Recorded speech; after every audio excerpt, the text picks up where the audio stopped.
All right, the Roganosphere continues to implode. I want to thank everyone who left comments on the last video saying I was hating and shit. No, dude. These guys fucking suck, dude. These guys fucking suck. They need to be called out. And you know what? I'm glad it's falling apart, dude. I'm glad the veil is being lifted. You know what I mean? This is just some Age of Aquarius shit. All the retards are getting exposed. Even the guys that we thought were great. They're getting exposed, guys. Very cool. Tony, what's going on? Do you not like Marc Maron? Does he not like you? What was that? What was that all about? Whoa, just dropping a big one there. I mean... Is there a beef with you and Marc Maron? I mean, you know, I don't ever acknowledge these guys, these mentally ill people, when they...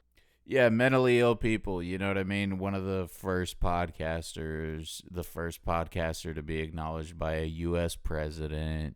He's a loser. Yeah, he's a nobody, for sure. You know, go online and start talking about me and my friends. Mark.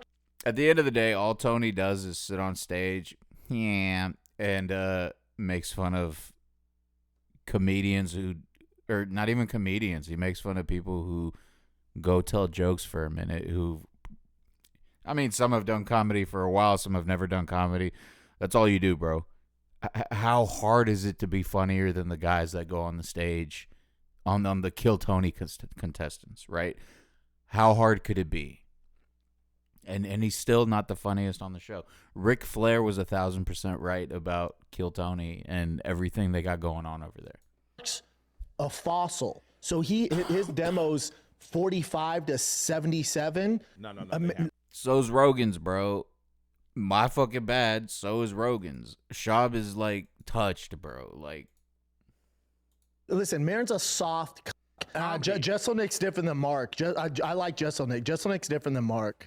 Mark's a salty. Isn't Jesselnick? No, I think he's all right. Or was he the 9/11 guy? Comedian fakes 9/11.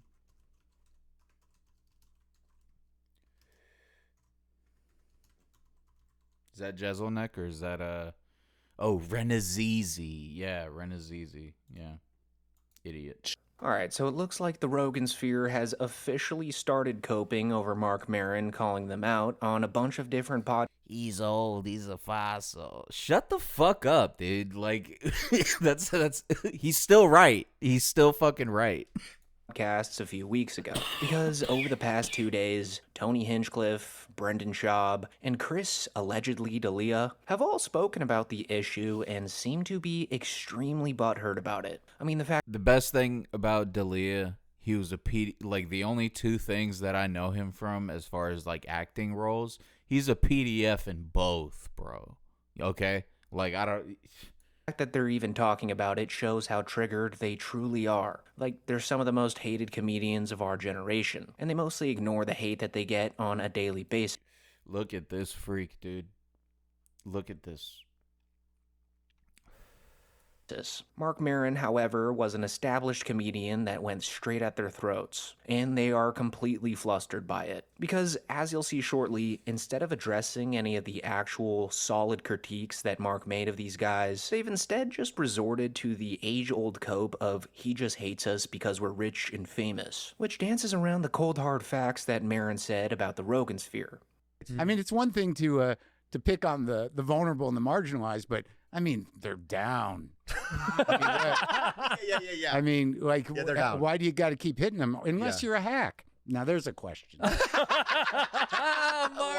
Mark, He comes in swinging. Yeah. Well, at this point, it's lazy and sloppy and hackneyed. You know, to be in a fucking club where, I'm walking down the hall at the comedy club, at the Comedy Store, and, in one room, someone's doing their bit about trans people, and then I get down the hall, and there's someone on stage going, well, I guess I got to do my bit about trans people. Like, no, you don't. You don't. It's Yeah, dude, and look, I'm not, like, super... first of all, I hate politics. Politics is fucking gay. I don't get involved in all the societal dramas, trans, whatever. If you're a normal person, you're a normal person, and, and also, normal person doesn't exclude trans people. There can be trans people who are normal in the head, and then there can be trans people who are fucked up in the head. Just like there's hetero people who are like that, gay people, homosexual who are like that. You know what I mean? Look, and fuck it. But that's one of the things that I really didn't like about the Chappelle specials was like, oh man, like shut the fuck up, dude. Just tell some jokes. Like we want to hear some jokes. And like he told one joke in the whole, I don't know, bro. Maybe like my attention span is too short for that shit, but yeah, I don't like that shit. I also don't like that everyone's got the dig joke. Everyone's got the trans. Everyone's specials that I've watched a little bit of here and there. You know what I mean? Before I completely cut off from this bullshit. Yeah, it's literally all the same shit. Oh, COVID. You have COVID? Yeah, I had. And here's another reason why I know that it's like that is because anytime I tune into one of these podcasts, they're all talking about the same shit. Like for 2 weeks, every podcast is gonna have the same fucking guest, dude. It's done. Stop, dude. You gotta stop. You know what I mean? That's all I'm saying. It's hack now. I mean, you guys got the freedom you wanted. You can now say whatever you want. They're defeated. Their rights have been denied. And so their responses to this was honestly weak, and frankly, pretty ironic, as these guys were always the first ones to pull the facts can't hurt your feelings card whenever a quote-unquote woke lefty got mad at one of their jokes. But then as soon as a comic drops actual... And look, dude, I hate woke lefties just as much as I hate MAGA right wing. Y'all are both fucking annoying. You know what I mean? I'm not on either side of your retarded shit. You know what I mean? I'm just saying, dude. I'm just saying. Truth bombs about them, they start panicking and making up excuses for it. Like when Hinchcliffe was asked about the whole thing on the Legion of Skanks podcast, all he could say was that Marc Maron called them out just to promote his latest special. So what's his beef with you? I mean, look, man, the couple guys out of LA that now, are at the Comedy Store that have talked shit when they have, their once every 3 or 4 years special that they do when they come out like a groundhog and do something. Hold.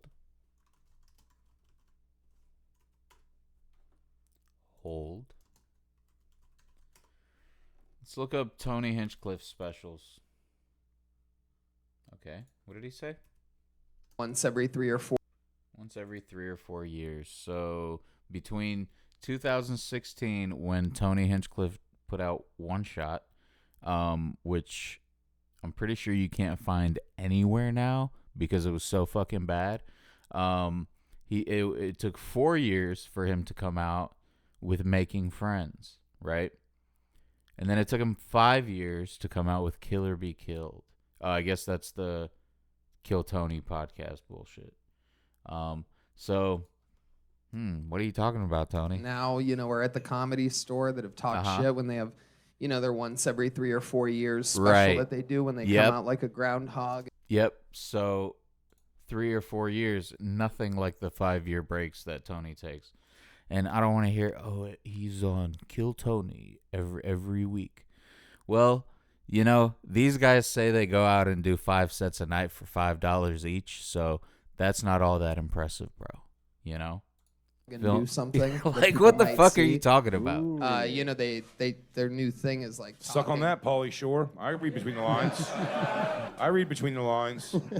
He was also Marc Maron also said that on Bobby Lee's podcast, and Bobby Lee has never had a special.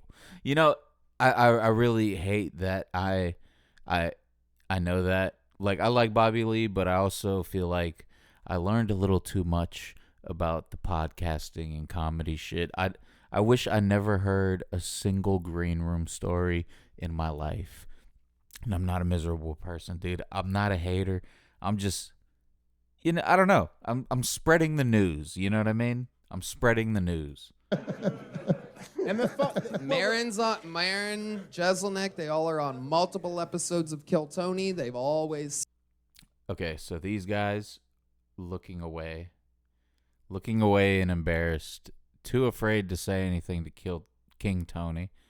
This guy also pretty embarrassed, looking down, And here's Dave Attell, right, looking at Tony like, what the fuck are you talking about? Smiled right to my face. Phonies. They all fancy enough. Look at this guy. This is one of them practical jokers, right? I guess. Kill Tony. They've always smiled right to my face. Phonies. They all fancy I wish I didn't know any of these people. I wish I didn't know about any of this. enough. Coincidentally, never leave a veils. Now, Right hold to on. My face. Let's hear what Kill Tony is saying. They all are on multiple episodes of Kill Tony. They've always smiled right to my face. Phonies. They all fancy enough. Coincidentally, never leave a veils when Hey, Tony, people changes. People changes, bro. they know I'm going to L.A. Wow. They're never around. Wait, are they? Jeselnik also came and killed Tony? Yeah. Jeselnik. Well, we this new? have They've both done multiple appearances on Kill. Hey, man, that shit sucks. What's the fucking redhead guy's name? I actually like him because he said fuck that whole format and just did whatever the fuck he wanted and did something that was actually like refreshing to hear. You know what I mean? Like, what's his fucking name, dude? Red Beard, Kill Tony. This dude will definitely pop up. Yeah, William Montgomery, dude. This dude is amazing. He's fucking hilarious. But and yeah, I get it. That is who they kind of like and stuff like that. But yeah, dude, the shit is stale. The shit is stale. Tony all pre-pandemic when we were in LA, and yeah, and when they want to push things, they No, but I'm talk asking. Okay, Kill Tony, but your show has been a thing for like 20 years now. So I feel like over 20 years, you could get all 250 assassins on your fucking podcast at some point. Okay? At some point, there's only 250 comedians, guys. I don't know if you know that. There's only 250 of them. And, yeah, bro. In a span of 20 years, it's 10 a year. You do the show every week. It's 10 a year. You have one guest a month. You got them all. Okay? She more like, did he recently say something about Kill Tony? Yeah, I think Jeselnik's taking a bunch of shots, right? when he had a special to promote. Now he's going to be gone for a few years. Same thing with every single one of the except like your boys who are on every show, because there's 5 of you assassins in Austin. You know what I mean? And, while I put out 2.5 hours of comedy content every week. Dave, say something. Oh, I put out 2.5. Who gives a shit, though? And at the end of the day, you are not putting out 2.5 hours of jokes. You know what I'm saying? Like you make 0 jokes. You know what I mean? None that are funny. And then, yeah, dude, go fuck yourself, dude. How about that? Go fuck yourself. And, And dude, such a hypocrite, such an asshole. Like it was 4 years between 1 and 2, and then 5 years between 2 and 3. Come on, dude. And the third one, the last special, I'm pretty sure it's only on Twitter, bro. It might have changed. I'm not gonna go back and look, but at first he debuted it on Elon Musk's Twitter, bro. Super MAGA. Amazing, bro. I don't blame them. Hey, good fucking job, bro. If the shoe was on the other foot, if I was them, I would I'd be mentally maybe I would do it. He had a special to promote, and he's ending his podcast, Maron. Yeah. He's ending it because literally no one's listening to it. Wow. I mean, Oh, literally, no one's listening. I don't know if you look at the Well, hold on. How would you know he's ending it if you don't listen to it? I don't know. I'm just saying. Yeah, maybe you heard it somewhere, right? charts at all. No, it's a thing. No one listens to it. I just don't get being worked up about this. Yeah, when I first found podcasting, I tried to listen to Marc Maron's podcast. That shit does suck. I'll agree with Tony on that one. Stuff ever to be like concede. this, to go like publicly be like, this scene sucks. Like, Yeah, give and a he shit also about calls it. everybody a hack, and then he talks about Trump for 3/4 of his special, calling him Bad Orange Man, and then talks about his sad cats like he has for 45 years. So That's what it. bothers me the most. And I think Tony's saying this here. But I mean, I don't know. At least somebody said something. I don't think Marc Maron's funny or anything like that. You know what I mean? Like, I might have heard his stuff when I listened to like Pandora comedy stations, and Yeah, I didn't think he was all that funny. actually stems But he is right, though. That's all I'm saying. He was right. He didn't, from some underlying jealousy that he feels for Marc Maron and Anthony Jeselnik. Because after these two comedians called Tony out for his hackish ways, they then went on to have majorly successful comedy specials, and these specials received much higher ratings than anything Tony's officially put out, with Maron's HBO special Panicked getting a 7.6 out of 10 on IMDb, and Anthony Jeselnik's special Bones and All getting a 7.4. So in comparison to what cool. Haven't seen either. Not interested. whatever Tony's put out, it just completely blew him out of the water. I mean, Kill Tony on Netflix got a scathing 4.8 out of 10, and his other Yikes. specials were rated in the same ballpark. Yeah, look at this. Look at this guy. Look at this cover, dude. He thought that was great. And the reason he called it one shot. Dude, look, if you got to sell your shit based on how you made it or like some totally other shit, like the gimmick. He had a gimmick for his stand-up special One Shot where it's all one shot. There's no editing. It's one shot. And the camera work is amazing. Hey, how about just have good jokes? You know what I mean? How about just record it on an iPhone and be funny and have good jokes? Because, like, who gives a fuck? And I'm pretty sure at this point, you can't find it anywhere, you know? I know it was on Netflix because that's where I watched it. I don't remember any of it, dude. I mean, no wonder you don't really see a Look at this. Look at this. The cowboy outfit, dude. This is very, like, he looks like Woody, bro. special from Tony Hinchcliffe. He's not good at them. He looks like,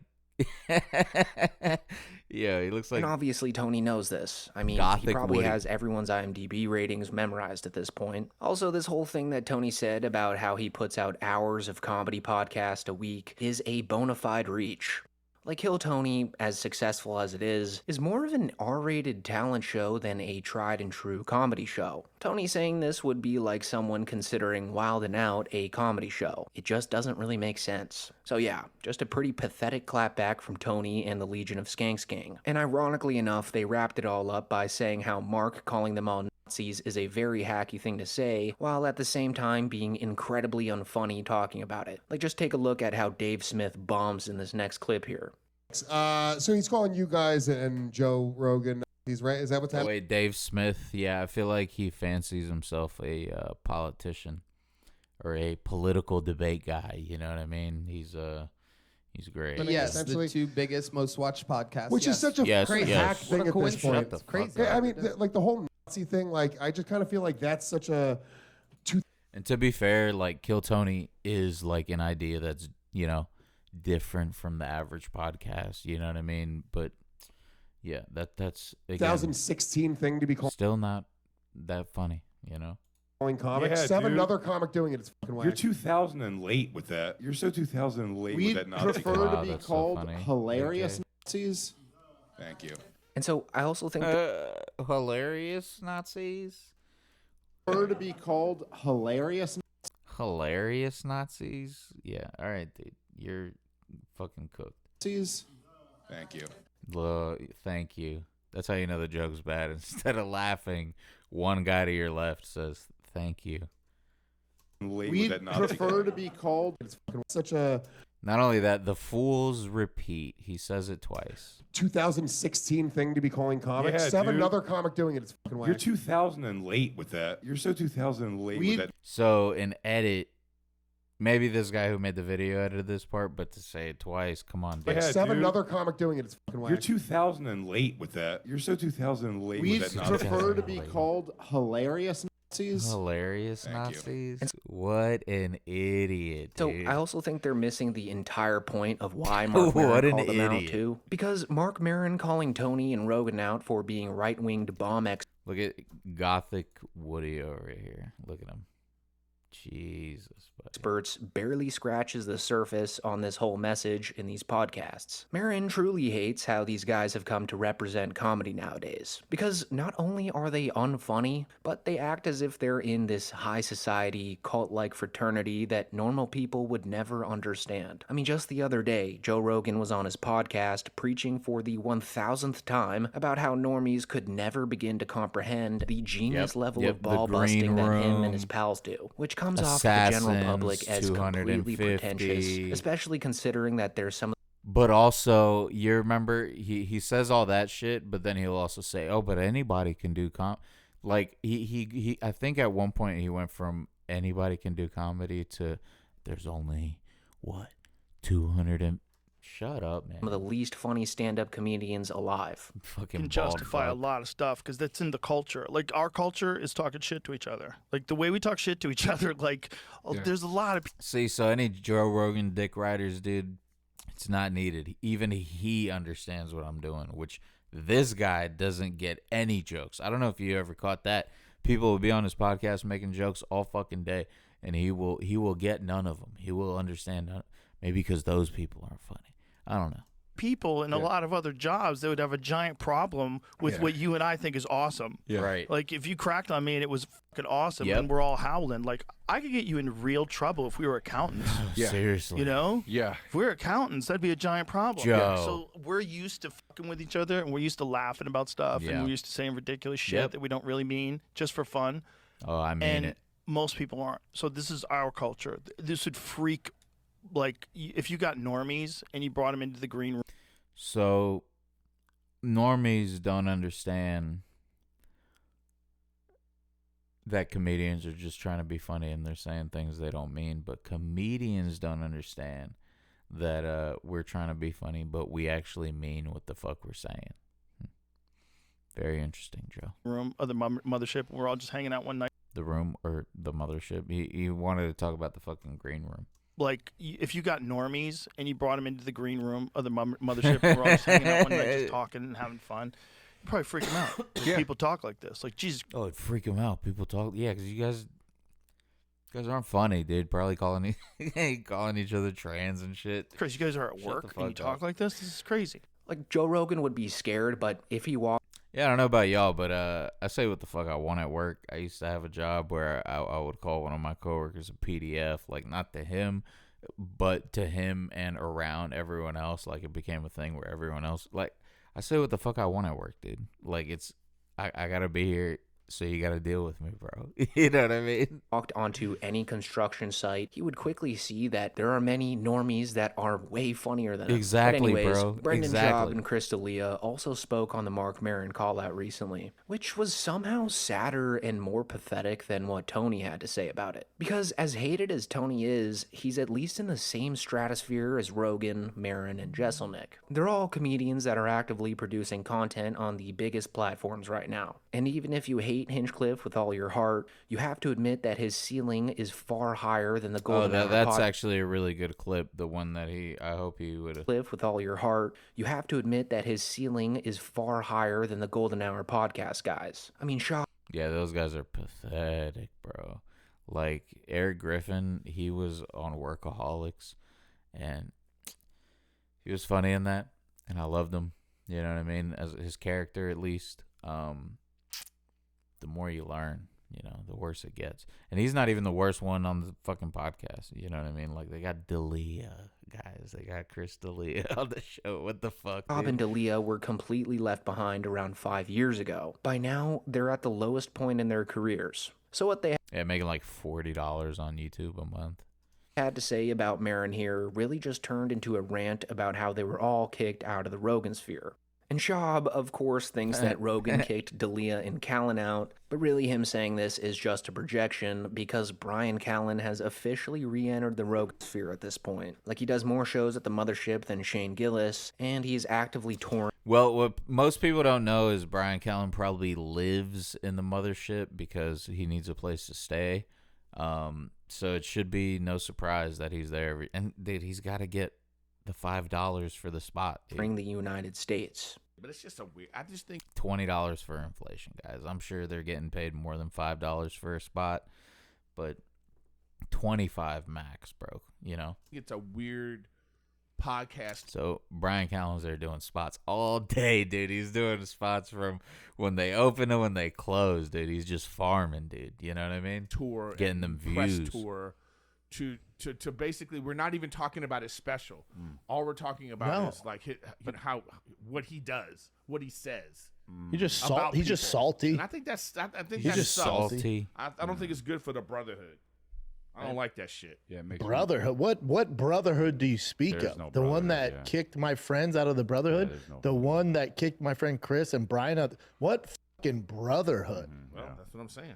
Oh, come on, Brendan. That's the CTE talking, bro. You know. Yeah, weird. There is. Damn, Griffin looks rough though, dude. Yeah, He does. What fucking brotherhood? Well, that's what I'm saying. Yeah. Eric. Yeah, weird. There isn't any, but you know, whatever. I mean, yeah, I don't know. You know, I see these guys out, and they're just all like, "Hey, what's up?" Yeah. You know, "Oh, dude, so Of good course. to see you. You're so funny." I'm like, "Oh, okay." In what? All right, bro. Thank you. See ya. Schaub and Eric Griffin then go on to say that Chris D'Elia and Brian Callen were all kicked out by Rogan because Rogan had to protect his financials, which is completely true. But the thing I have an issue with in this next clip is when Brendan takes credit for taking Chris under his wing when nobody else would, signing him onto the Golden Hour podcast after he got canceled. Anything that they think is going to take away from the money that they're going to make, they're going to put up the tents and be like, nope, that's it. It's just They're gonna about- protect Yeah, I mean, Eric Griffin is definitely like a brand risk. You know what I mean? it. Yeah, Yep, they're gonna protect protect it it. at all costs. Yeah, at all costs. Even if it means man. losing their friends, whatever. Yeah, Whatever. yeah. So It's all good. I mean, I always say like I feel like it sucks that loyalty is not something that people value. Yeah, no, not at all. Yeah, everybody hates loyalty, Eric.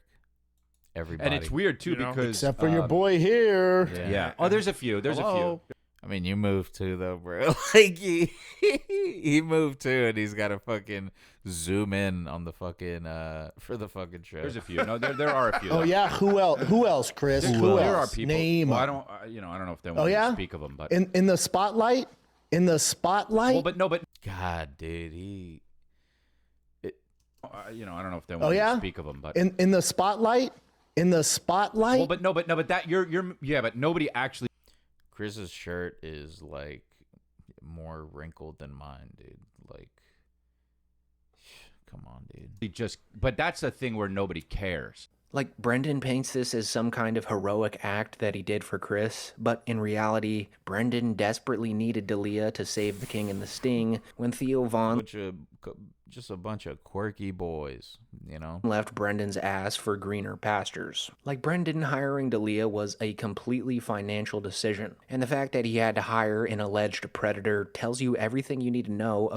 It's not really alleged, is it? Oh, well, I guess he didn't get, convicted and shit like that, but I don't know, man. Kind of hard to get out of that About one. what other comics thought about this guy. Brendan then goes on to idiotically say that no other legit comics trash others publicly like Maron and Jesselnick have in the last year, because he then goes on to talk trash about Marc Maron, pretty much telling everyone that he doesn't think of himself as a true comic.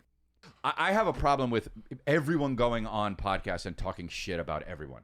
It sucks, dude. It just sucks. Like when I see Yeah, dude, where's that green room brotherhood, the green room unity? You know what I mean? Where is it? Because it's not in the podcasting arena, dude. some comic go out and talk about some other show that a comic's on, or somebody's bashing another comic that they came up with, or they're talking about how they don't But like Chris, Kill Tony. But Chris, What? Chris, no good comics are doing that. I haven't seen one like legit comic talk shit on another one like there are no in public. What about Mark's Kill Tony? a fossil. So his demo's 45 to 77. Dude, your demo is literally nobody, bro. What the fuck? No. Listen, Maron's a soft. Jesselnick's different than Mark. I like Jesselnick. Jesselnick's different than Mark. Mark's a salty bitch. Also, the point that Brendan made. This was to be honest, this is a classic stand-up special, Gringo Poppy. It's fantastic, dude. But not for like the reasons that Brendan would want it to be. it's in a different way. Made about other legit comics never talking shit about other comics is entirely false, especially when you stop to think about how every comedian piled on top of Brendan after he released Gringo Poppy. Tim Dillon, Hinchcliffe, and countless others actually called him out for being the definition of a terrible, phony comedian. No airports. You mean the Arlington where Gringo Poppy was filmed? Yeah, this is how you knew that Steve-O, like, was a little bit funny. That's how you knew where the Gringo Poppy was filmed? Wait, is that where that was filmed? Is it? The Dallas Improv, Arlington? I think so, yeah. That's where Gringo Poppy was filmed. Nice. No. Dude, tough act to follow. Oh, man. How do you know that? How do you know that was filmed there? I think he just had to know. Right? I was fascinated by that. I even know where the construction paper came from. Oh my god. I even know. Yeah, Tony's reaction there is funnier than anything I've ever heard him say. Ever. Cut it out. Oh my god, that's so funny. You're 6'6", you're an Adonis. You could beat up 99% of the people in the world. Women, and you don't have to f these skanks at the Comedy Store. Hot women. Annie Letterman. What the fuck is wrong with you? Yeah. I feel bad By the shitting way, on his comedy because I don't shit on people's comedy. No. Me saying you shouldn't be a comedian is the highest respect I can pay you. Yeah. I mean, comedians talking about how Schaub was a hack was so overly spoken about that Ari Shaffir had to come out and publicly say that it's gotten to a point where it's become hack to even call Brendan Schaub hack. It's like a hack. Nope, it's not. You're wrong, Ari. Wrong again. You know. Exception. Are you allowed to say the reason we're both thinking right now or no? Am I what? Allowed to say it? I'm allowed to say whatever I want. I'm a free American. Okay, with a so comedy background. who is it and why? Because I know, like, every time I'm out, you're like stumbling. Who is it? You know who it is. Come on. Well, here's what I generally do. I don't take like hacky answers for things that have been done like 20,000 times. So I try to think like a unique angle on everything. No, who is it? I try to think of a unique angle. It's hockey, but nobody asks it to them in the face. Everybody asks it all the time. They ask you about it? Done like 2 years ago. So yeah, just some incredible copium from a couple of Rogan's dumbest henchmen. Yeah, these guys are great. Shout outs to the Rogan Sphere, man, and American Redact.